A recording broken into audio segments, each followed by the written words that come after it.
Welcome to Penrose Learning, where we make understanding easy.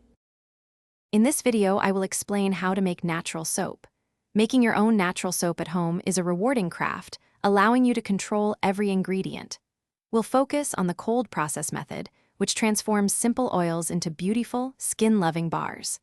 This process involves a fascinating chemical reaction, and with careful attention to detail, you can create high-quality soap right in your kitchen.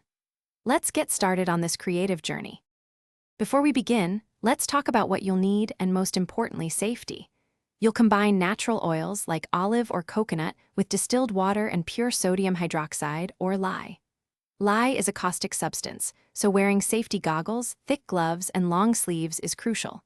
Always work in a well-ventilated space and remember to slowly add the lye to the water, stirring gently, as the mixture will heat up significantly.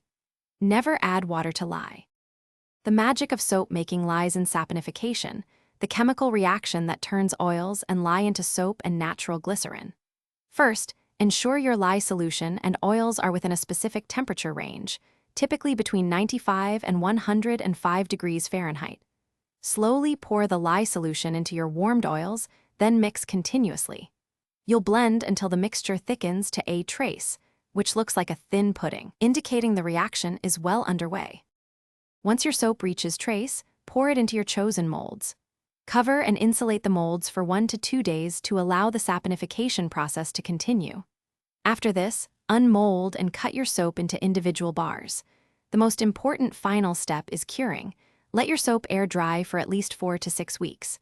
This allows excess water to evaporate, creating a harder, longer-lasting, and milder bar. You can also add essential oils for fragrance or natural colorants at trace for a personal touch. Thanks for watching. If this was helpful, leave a like and consider subscribing. See you next time.